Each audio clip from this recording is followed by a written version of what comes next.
And we're now live across the world, or whatnot. So this is Polygon Issuance 63 for the 19th of June, 2015.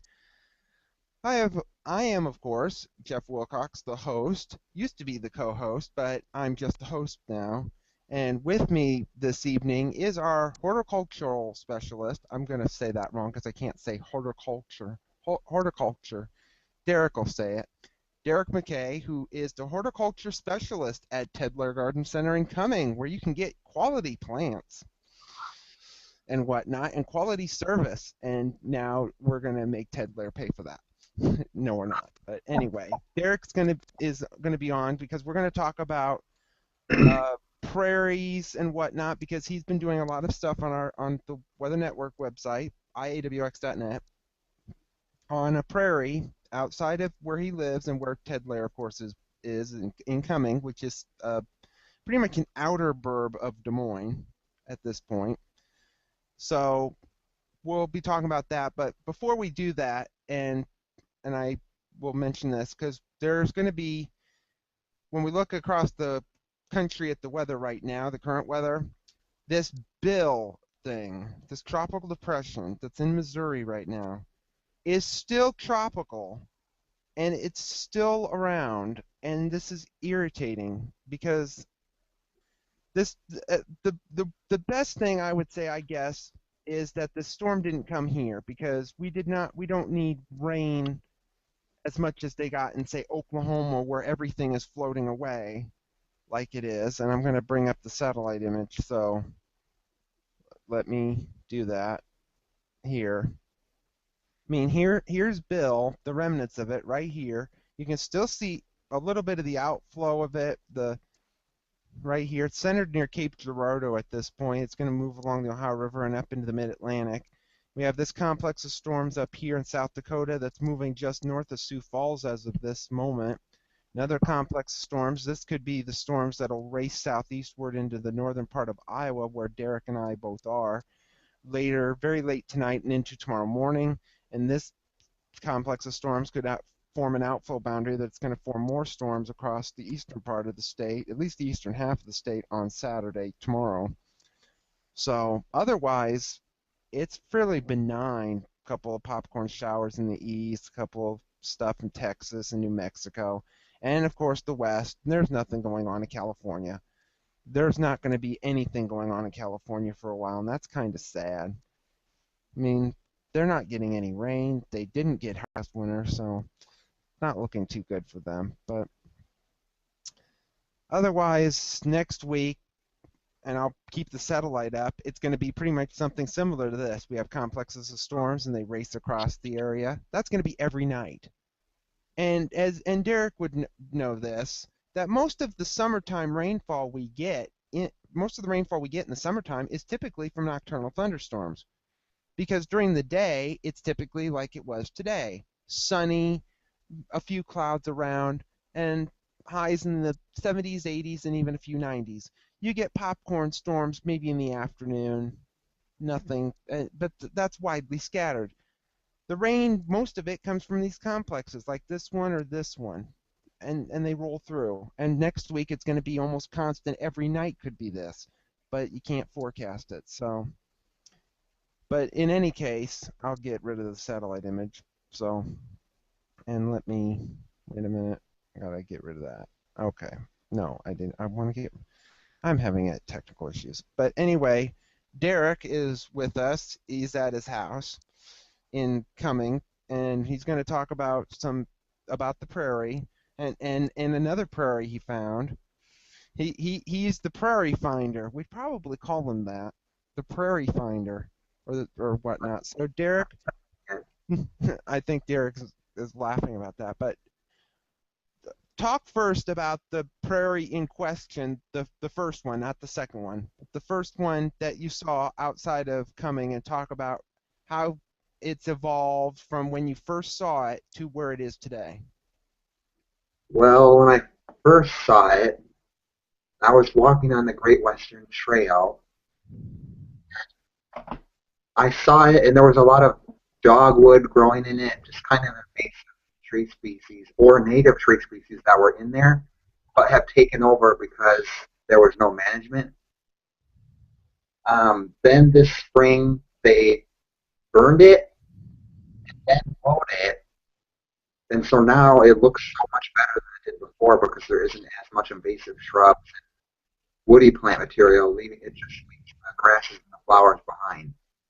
So I would say it's probably improved a lot, but it's definitely not done yet. There definitely can be more improvement to be done, but Now, the right direction. now, how big is the prairie? If you could take a guess in, say, feet by feet or acres in some cases. I would say it's probably about a quarter of a mile long, Okay. and it's really long and skinny because the Grand Trail used to be the railroad track that served Iowa, and so it's a really long prairie. So it's probably a quarter of a mile long, but it's probably 60, 70 wide, if that makes sense. So it's very long and skinny. Yeah. So it would be roughly, I'm trying to think, about 1,300 feet long by 1,300 feet by 60 to 70, roughly. That sounds about right. It's not big, but it has a lot of rich, diverse plant material. So when we talk about the definition of a prairie, because some people would be like, what's that? So what is the definition of what a prairie is? That's a really good question because when you just say a prairie, that's very general. There's actually two types of prairies. Well, there's many more than that. For the sake of shorter conversation, two main ones. There's a prairie restoration, which is just a restoration of a prairie. Let me think about that for a second. Some prairies are prairies that have just been installed in the last 10 years. So basically, it's just, I believe that's what they call it, a prairie restoration. But there's also a prairie.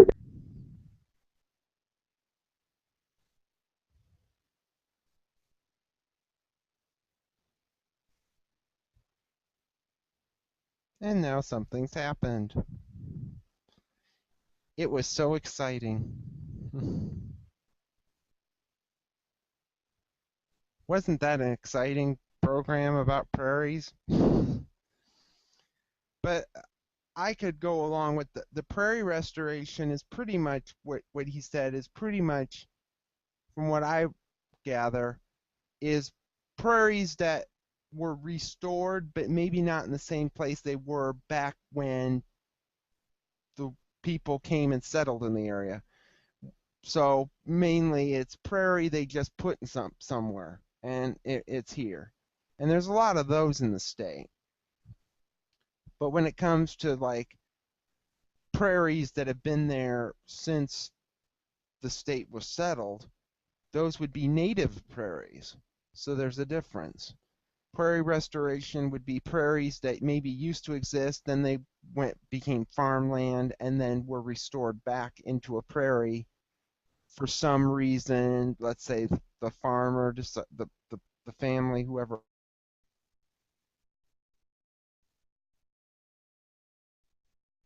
the farm wasn't good enough, or the yields of the crops were not good enough, and whatnot. So something like that. Or in hindsight, that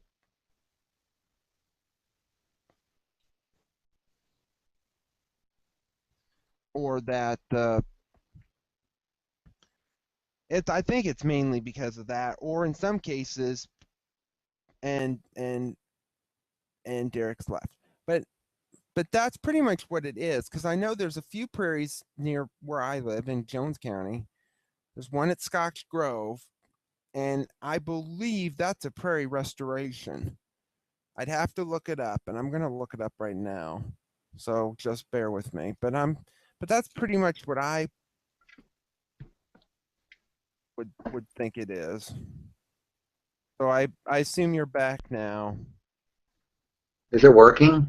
Yeah, it cut off right when you were getting to the point of the yeah, I think you were going from the prairie restoration which to what I would consider native prairies. Okay, so just before, I usually when I use my phone, that happens sometimes Yeah. where it cuts out. What should I do for when it cuts out? Uh, when it cuts out, drop it and start over, and just do what you just did. So just know that it's probably going to happen because it seems like it happens every once in a while when I'm using my phone. Yeah, and hopefully it's plugged in. It's plugged in. Now next time I'll have to use my laptop. Okay. That won't happen. But I did hear what you said anyway, and that is pretty much what it is. There's just prairie restoration, which basically means restoring a cornfield to prairie. Yeah. So it's really new.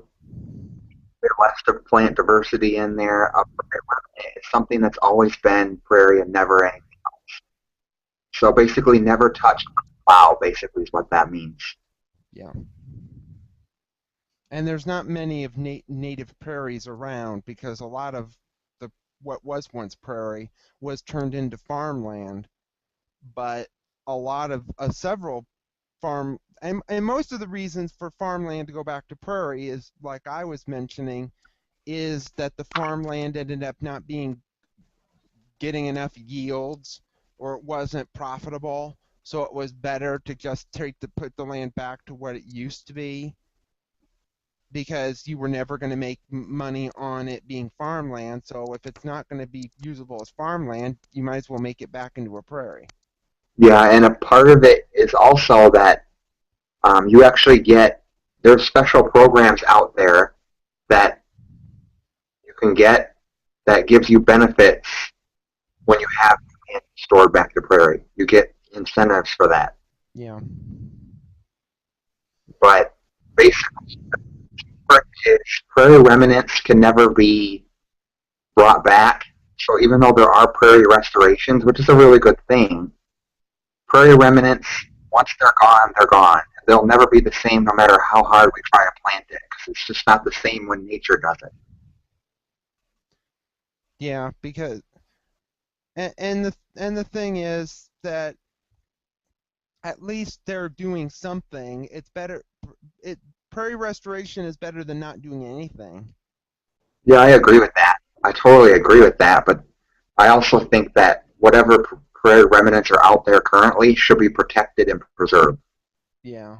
And they can also serve as the basically the cooking list if that makes. We could use those. Are you still there? Yeah. Okay, my phone is doing something weird, so I want.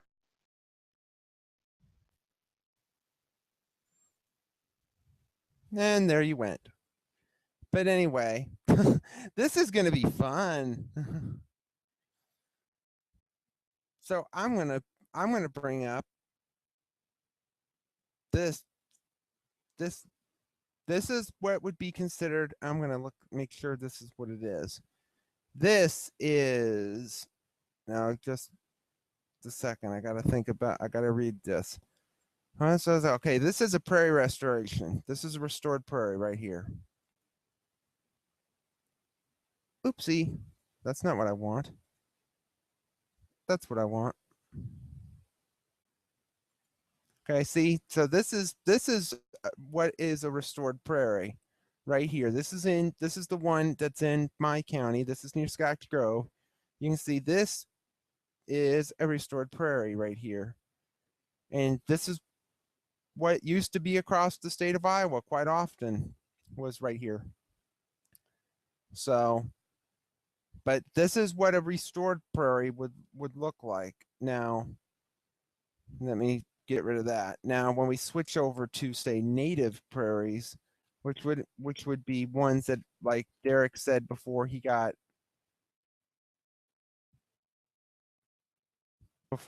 interrupted. Let me look for a native prairie. But I mean, there's not many, like he said, there's not many native prairies left, and those need to be protected, but we'll see what happens if they're going to do that or not. So, but I mean, for example, I mean, I showed a picture of the prairie when it was pretty brown because it was fall, I think, or it was right. I think it was fall by the looks of it. So, I mean, there, besides not just prairies, you'd have like wetland areas, and those are also things that are going to cause a lot of problems too, is wetlands and prairies and whatnot. So we'll see what happens with that, but we'll see what'll happen with Derek if he comes back in here or not. But yeah, but with prairies, there's a lot of species and a lot of bushes, like Derek was mentioning, that you won't find anywhere else. I mean, you can take them into a nursery and you could grow them in your garden, but it's not the same thing. So, I mean, I could go. I'd have to drive to the one I was showing on air. I'd have to drive 20 miles to a prairie. Well, at least that one. There's others around that are like what Derek said. They're small, but they're not noticeable. But a lot of them are getting invasive species, mainly a lot of bushes that aren't native, or trees, mainly maple trees, which are tend to be just a big invasive species. And once these invasive species take over, it kills off all the prairie. And then what you're left with is just a big mess of bushes and trees and no remnants of there ever being a prairie. And that could be the case anywhere. You could go in several places around the state and probably find something similar where an invasive species is taken over, and you won't realize that 50 or 60 years ago you were standing right in the middle of a prairie, and now you're standing in the middle of a forest filled with maple trees and bushes that are not native. Well, they're native, but they're not native to a prairie. So, but other than that, we'll see if Derek comes back in here. But otherwise, when I take a look at, say, the uh, how the when we're going to leave the prairie for a bit until Derek comes back, or if he doesn't, then I'll continue. But with the rainfall we've had this spring, since spring ends on Sunday, we'll start the first day of summer. So Sunday will be the longest day this year, which is Father's Day as well. We've had enough rain. The grass is fairly green. The plants are doing well. Corn crops and soybean crops are doing well. So we don't have to worry about that. And that's pretty much the case for most of the Midwest, except maybe part of Minnesota. So, and I see Derek's back. I think he's either still on his phone, which probably killed him, or he's on his laptop now.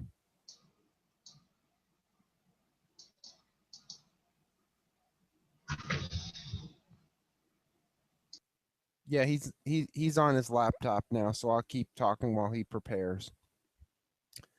But yeah, with the rainfall, we're not having a problem, at least in Iowa. So that's a good thing, because that's what we'd like to see right now. So Am I coming through? yes, you're back on now. Okay, I got the laptop on now, so now it's not going to be as awful. Yeah. Okay, go back to prairies. How'd you do with the stalling? I talked about prairies. I showed pictures. Okay, I'll bring this back up. So let me go and find it first. But I showed off what a prairie restoration looks like, and then I tried to find a native prairie, and of course there ain't many of them.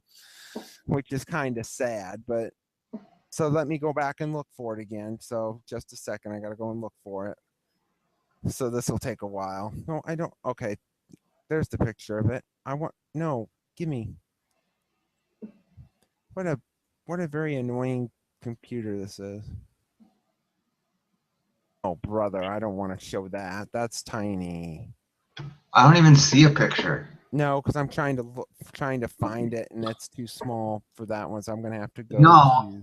I was gonna tell you a good place for a prairie remnant or native. The website, you know, all those pictures I post, that's all native. Okay, yeah. So go to the website and you'd find, because Derek, the one we were talking about that's on the Great Western Trail is a native prairie, although it's what is considered a prairie remnant since it's pretty much a long strip, and most of them are long. Would you say most of the prairie remnants are pretty much along railroad tracks or what used to be railroad tracks? That and land that was not able to be farmed from the beginning, like land that was too hilly or too wet, basically those kinds of lands. So more or less, say if it was too wet, you'd have a wetland, which is another thing that's was kind of dug up. Wetlands tend to be more protected because you can't farm them as well because it's too wet and too sloppy. You wouldn't be able to grow anything. No, I actually have, I'm looking on the website now. The section is in the gardening section and it's called Following the Prairie. I have several pictures up there now of plants that were blooming last week. Yeah, and what now I'm showing the picture of the prairie that is, this is a prairie remnant or a prairie restoration. This was restored in 1999. Okay. Of course, this is in the fall, so of course it looks, I think it's in the fall because the trees are all pretty much blah, and so this looks like it's in the fall. Yes, which is one of the most beautiful times to be in a prairie. Even though it looks brown, but it Yep. actually is the best time because it looks, it's nice. It looks nice compared to a farm field. For example, over here, it looks flat and boring. And then this looks nice and alive, even though it's dormant. Exactly. So, See, but the problem is, okay, look at that prairie. I mean, you can see a few, first of all, I can see some weeds in there. So non-native species, basically. But if you look at it, you can see a lot of grass, but not a lot of other things, which is the problem with prairie restoration. It's not saying they're great, but it's the reason why a prairie remnant is so important to keep and preserve. and why do they seemingly, is it because prairie grass is easier to grow and not just putting out flowers and whatnot? Okay, I'll take this example. You go to a prairie remnant and let's take 1 square foot of a prairie remnant, put it up next to a prairie restoration, and all you're going to find a significant amount of different plants in the prairie remnant than the restoration, and that's because the seed is more available on some certain species, or it comes up easier, and that's kind of just the way that is because a prairie remnant evolved with the land and a prairie restoration was all planted at once, whereas a prairie remnant may have not have been planted that way. It just, you know what I mean? Yeah, it kind of just with a in a prairie, the seeds come and they blow where they may. They're not just, whereas if you're planting it and it's like, we're going to plant this here, they're planting a, okay, I think this would be a good example. A prairie restoration is like planting a prairie like it's a garden, right? Pretty much. You mean it's like planting a garden? Yes. Yeah, it is, because if you plant a prairie, there's going to be a lot of weeds that come up in it because it's not established yet. Yeah. So yeah, it's a lot like planting a garden if that's what you mean in that aspect. Yeah. Where you're saying we'll plant this here, kind of like what you would do if somebody came into the garden center and they'd say, I want to plant this here, these flowers here, this here, this here. It's organization. A prairie is never organized. You don't organize a prairie. You just let it happen. You would have to plant something though, because you can't just have dirt, because nothing's going to come up. It's just going to then be barren dirt. So with the restoration, you have to at least start it. You just then have to let it go. Yeah, and it's really hard for prairie restorations to be as diverse as because when you plant, the grasses tend to be more aggressive, so Yeah. they fill in really quick, and they don't allow space for the other plants to really get established.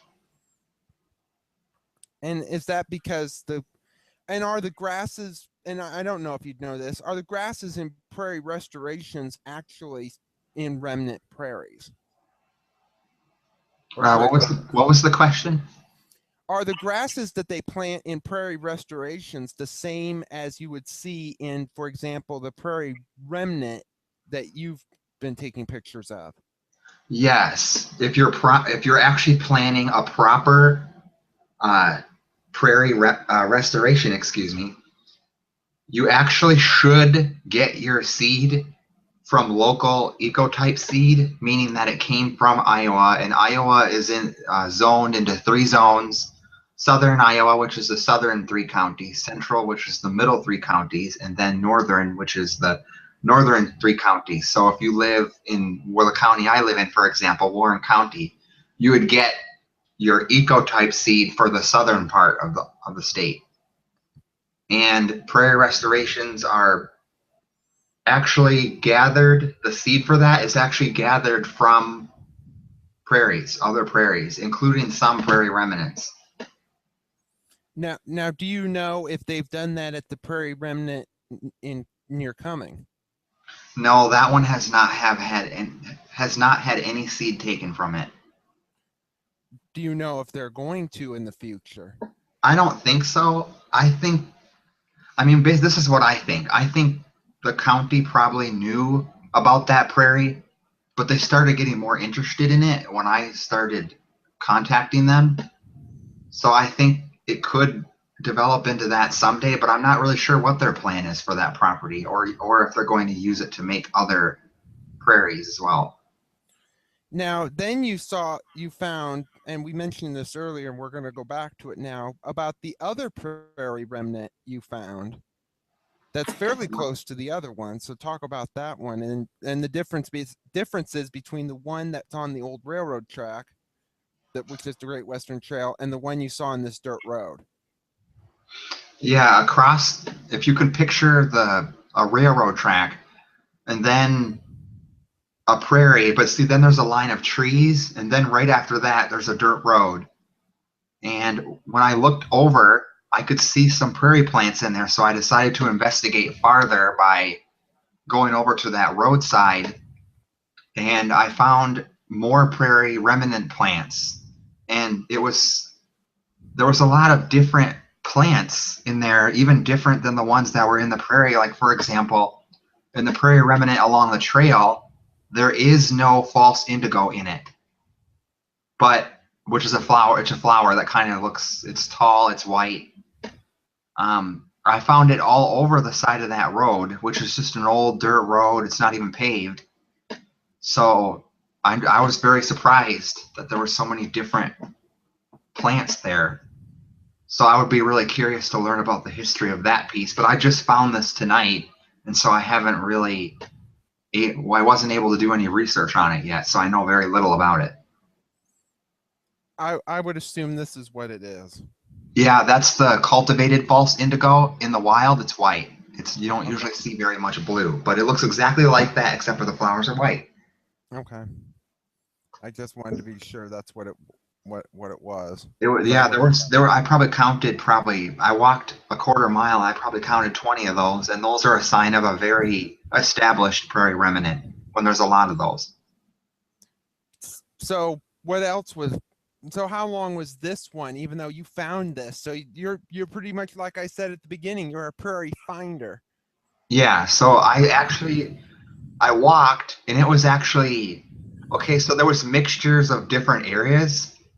So basically, what happened is the trees had taken over parts of it and kind of degraded it, meaning that the trees grew up, shaded it, and it kind of killed off the prairie plants because prairie plants need full sun. Yeah. And different weeds took over the parts where the trees were growing. But then there were other parts that weren't taken over yet, and it was very rich in prairie diversity. But the entire length that I found at least a few species of prairie plants were a half-mile long, so it's even longer than the other one. But it's a lot skinnier. It's probably only 10 feet wide, so it's very, very skinny. So it's and so it's pretty much where I would say in a ditch. Yeah, it's the ditch, but the road is kind of dug into a hillside. So you know how most ditches are lower than the road? Yeah. Well, the part that I found a lot of prairie plants, the side of it's actually dug into a hill, so the ditch is actually higher up than the road itself. So that's where there's a lot of prairie plants. Kind of like so it'd be okay. I can figure out where It's like it's dug into the side of a hill a little bit. The road is, and where that side of that hill is, there's more prairie plants. Okay. And so when you see this, I assume you're going to take pictures, or if you did. I have one picture I might post. I would like to post some pictures from that area, and I would like to see if I can get some conservationists involved. But yeah, I'll post pictures of it. Tonight I took a picture of some butterfly weed that was blooming wonderfully in it. So when you think about this, do you think if you wanted one of these weekends or whenever you have time off to go searching in other parts of the county or within maybe a 20-mile drive and just look to find other prairies that you don't know about? Because you're seemingly just zoning in on finding these. Well, they seem to be, they're actually not that easy to find, but basically old railroad tracks and very old roads are where you'll find them. And I heard rumor, and I would like to go see it very soon. There's another prairie on the Great Western Trail farther down from the one that I take pictures from, and it's near the community of Churchville. There's supposed to be another really nice prairie down that way, and I would like to go see that someday. Which means you better go soon, since everything's somewhat blooming at this time of the year. Well, that's the nice thing about prairies. There's always something blooming in it from when the season begins to when the season ends. So but then you think, when is the time when the best most stuff in the prairie blooms? Would it be this time of the year in this late spring, summer? There's two big shows in the prairie, in my opinion. The middle of summer, like right now when the coneflower is blooming, because they're really big and very noticeable. So I would say right now, pretty much through the entire month of July and early August, because there's lots of other flowers that will join in, and those flowers in particular, coneflower that I mentioned, blooms for a really long time. So that's the one period. The other period would be early fall, right around when the trees totally drop their leaves. There's a lot of beautiful colors from the plant material and seed heads that are very interesting, and berries. So that'll be the other time when I find that those are very beautiful. So there's this, and I'd have to look this up because I don't think it's a prairie plant. There's these wispy things that you see in ditches that they turn a reddish color in the fall. And I don't think they're native for a prairie, but they look, and I'd have to think what they are. They're little feathery type things. I wonder what they could be. I can't think of it based on that. Is it grass? Let me go and look for it. But because it might be. It sounds like pampas grass. How do we spell that? It would be Pampas, I think. Okay, let me look at this. Yep, that's what it is. That is a non-native species, so Yeah. it's actually a highly invasive one too. Oh, then we got to get rid of it. Yes. One thing I need to give Iowa credit for is So far, out of any state I've been to, Iowa has the best roadside prairie plantings I have ever seen. Yeah. Just the whole, when I went up to Minnesota a week and a half ago, it was when I drove up there, it was literally 150 miles of flowers all the way up. It was beautiful. But so, which is pretty much what, like a prairie restoration, or because I've seen this where they go on the side of the road, there's these do not spray wildflowers. Now, is that a difference between what wildflowers? Is that the same as a prairie? Yeah, it really is. All those roadside wildflower plantings, so to speak, are all prairie restorations the state has done because it's actually more effective to have prairie plants or wildflowers along the road than it is to mow it, and it costs a lot less money, and it's beautiful looking. So, yeah, that's what that is. You're seeing prairie restorations occurring. Some of it, if sometimes when you see some of those plants on the side of the road, remember though, like the one I found today, it might indeed be a prairie remnant. But most of the big highways, interstates, or newly redone roads, it's actually a prairie restoration and not a prairie remnant. Yeah. And because I noticed that on a lot of highways that it's a bunch of wildflowers, but then when you're talking about like a prairie restoration, like the picture I showed where it's all grass, there's a lot of cases where it on these roadsides, especially in Iowa, that they're almost all flowers. So what is the state doing right that all these other people are doing wrong? Um, I think it's because the state really focuses on the local ecotype seed type of thing. Yeah. So I think that's what it is. And they're including you can get different kinds of prairie mixtures. You can get like 60% grasses and the rest of the percentage in forbs, which means flowers. And you can get more grass than flowers, or you can get, but really, I think it's because they do the local ecotype thing. So could anybody, let's say, plant a prairie in like their backyard? They could, yes. I need to go a little bit farther though. So basically, what a prairie is. Yeah, we never actually Yeah, described that. no, I we're think it's a good 30 idea. we're 40 minutes in and we haven't even described that yet. Well, I mean, I just thought about it, just sitting, I was looking outside in my garden, and some people picture like a garden with Yeah. no weeds and perfectly trimmed plants and stuff like that. A prairie is literally a grassy area with some flowers mixed in. So to some people, they may find it's just kind of a weedy area, but that's what a prairie is actually just lots of tall grasses. And in most cases, the grasses are taller than, or at least as tall as most people, with some flowers mixed in and scattered in between. That's what a prairie is. Yeah.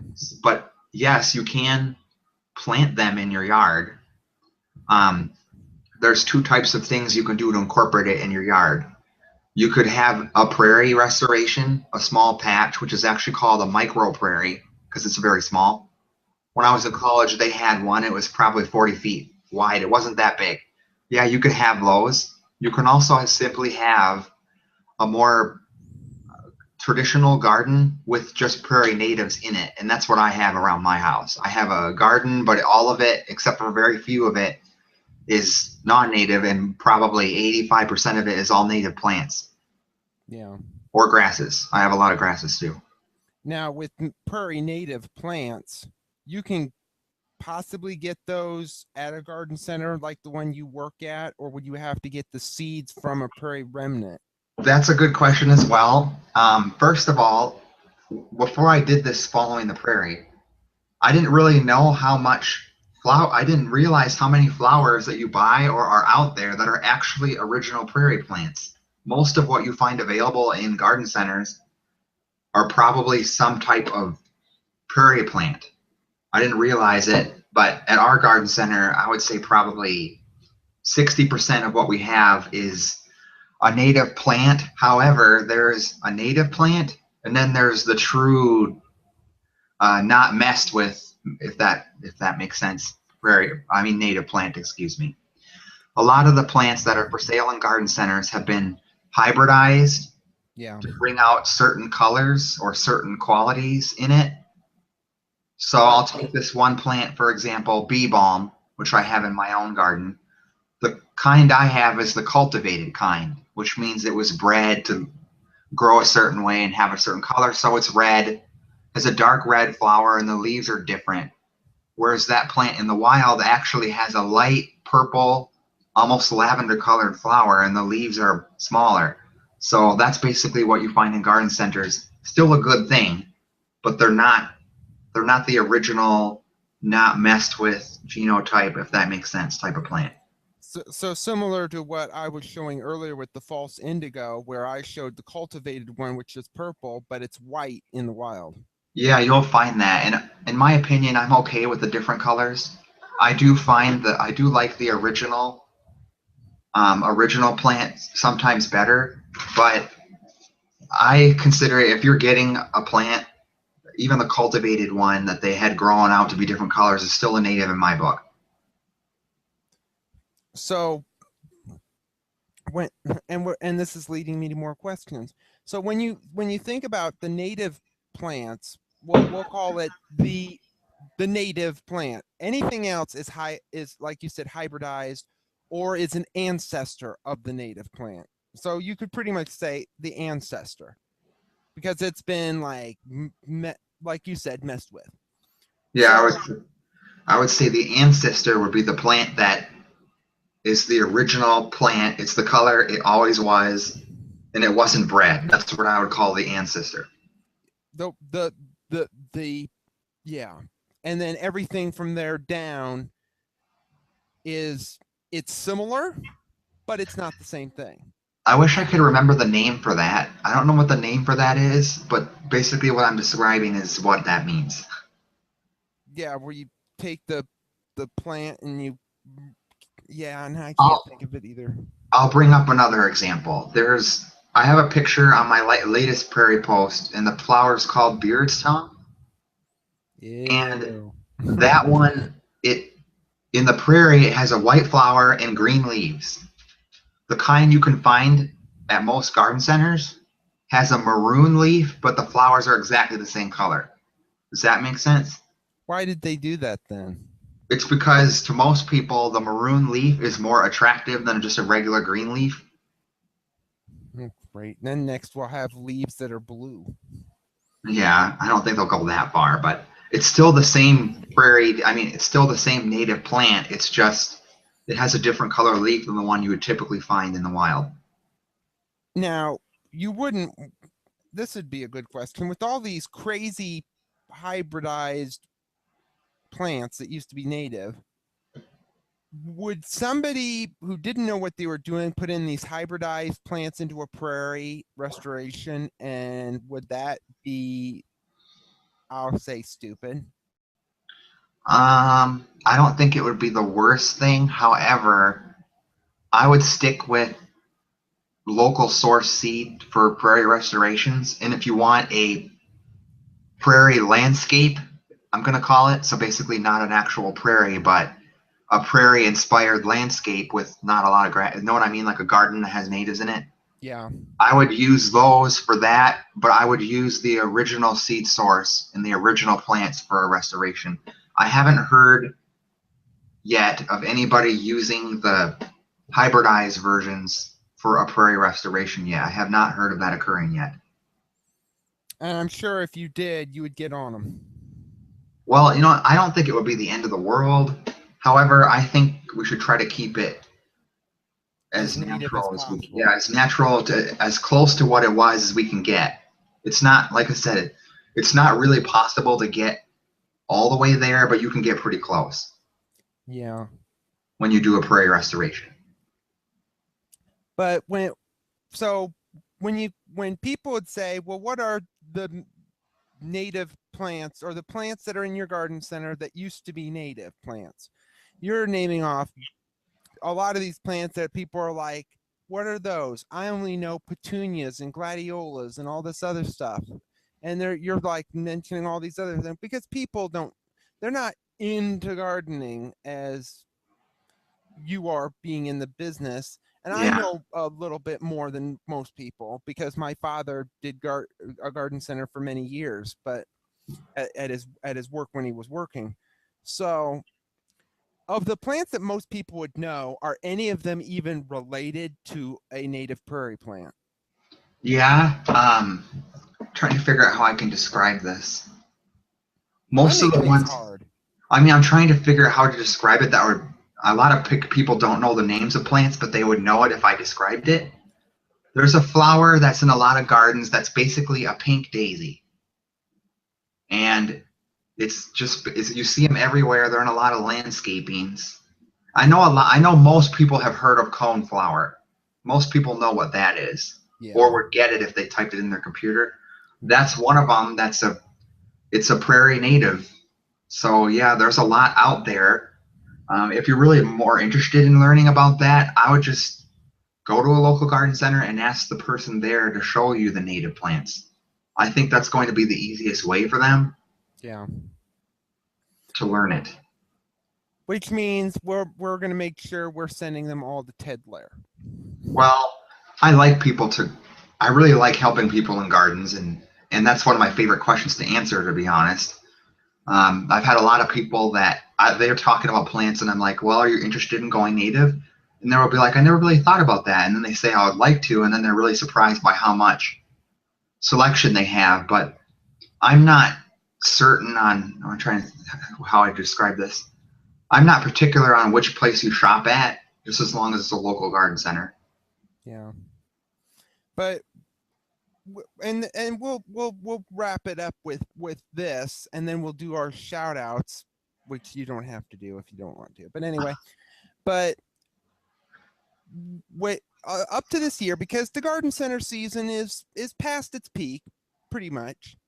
For annuals, just for annuals, not Yeah, for for annuals. sweet. Yeah. But for what you've seen so far, are people more going toward native plants, or are they still going with these annuals that you've talked about?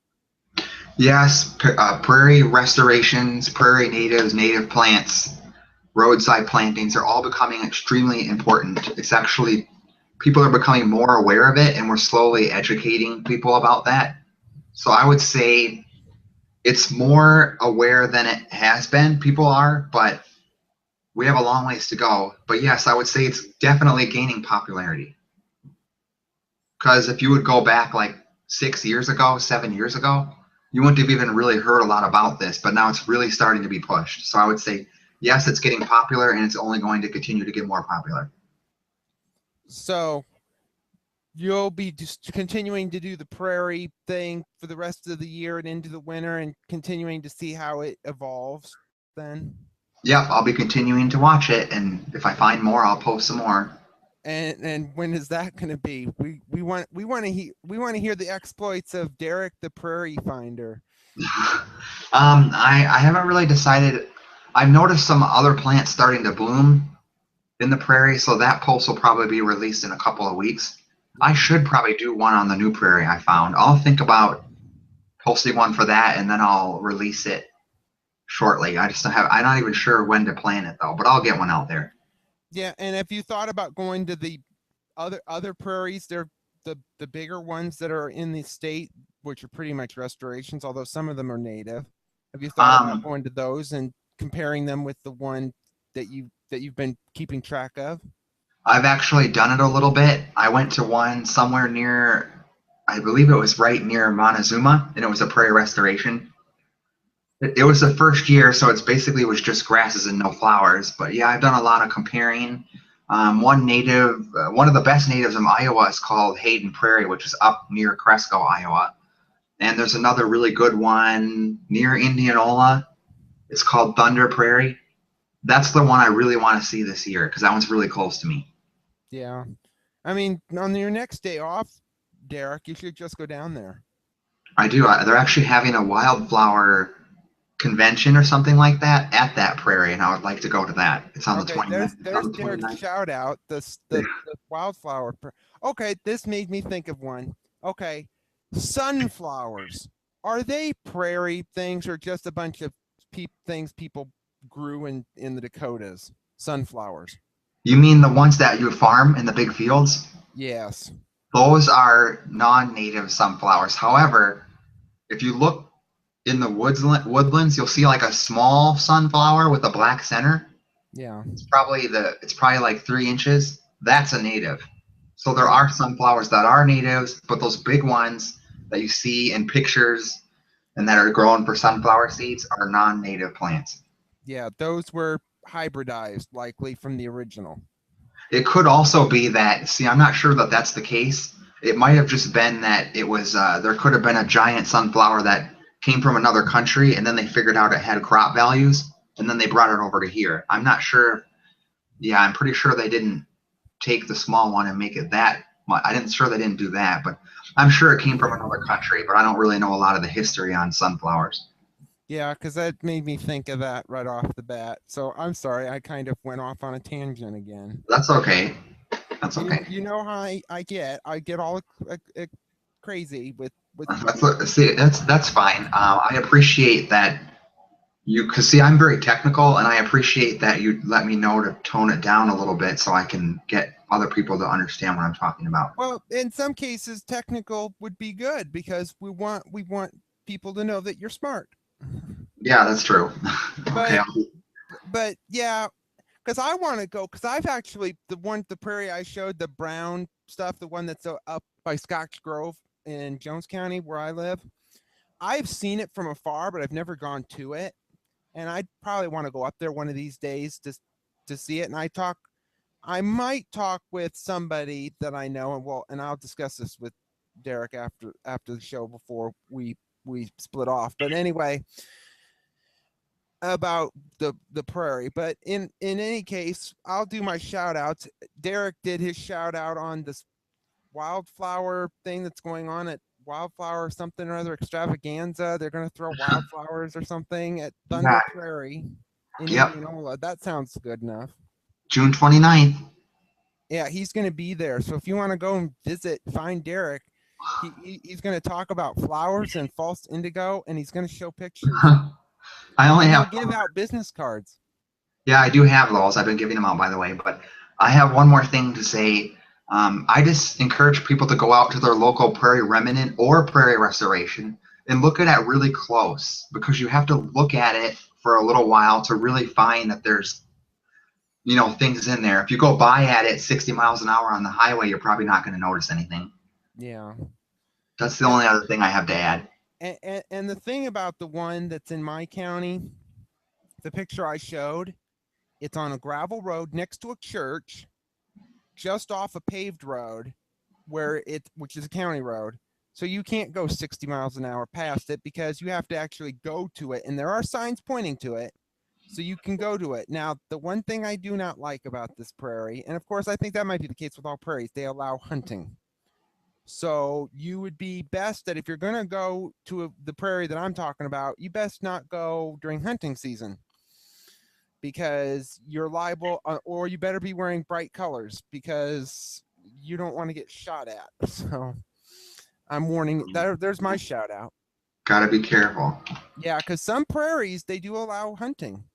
Most of them are too small. Most of them are too small, though. Yeah, but the one I'm talking about is large enough that they do allow it.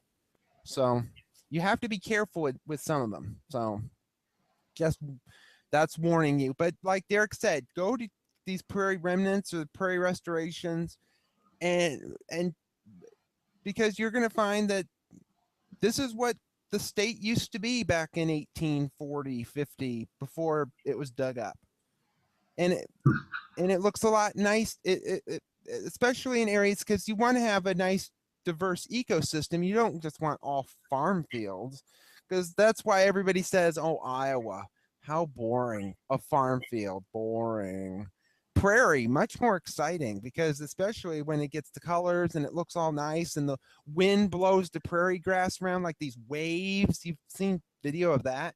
That looks neat. But you're not going to see that with cornfields. Well, you will when the corn gets higher, but it's not the same thing. Waves of corn, that's boring. Waves of fields, much more exciting because it looks much nicer. But that was really funny.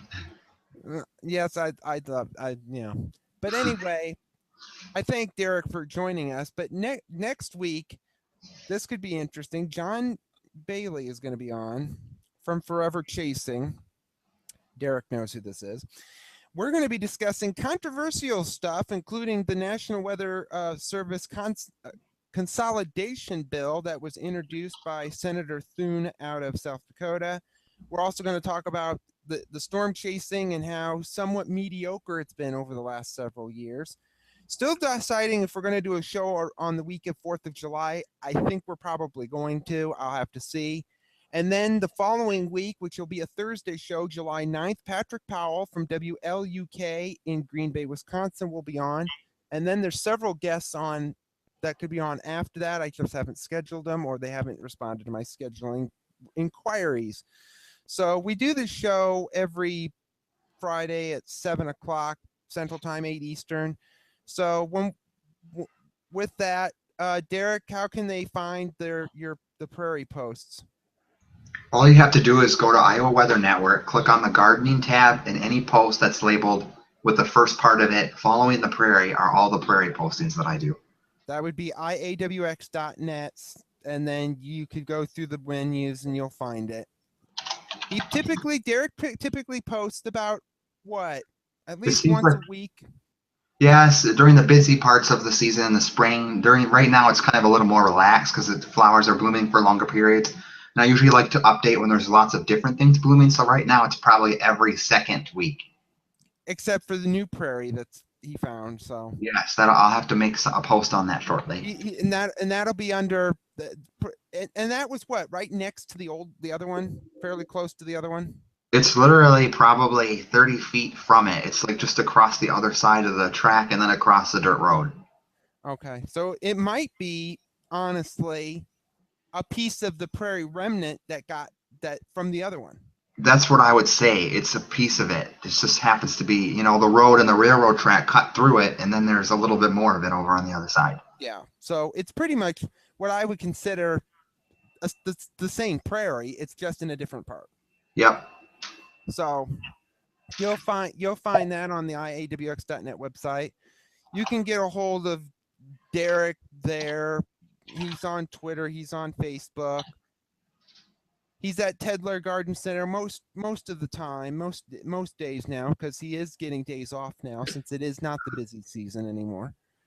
But if you want to get a hold of me, I'm on Twitter at IowaWX. I'm on my emails, iowx@gmail.com when it works.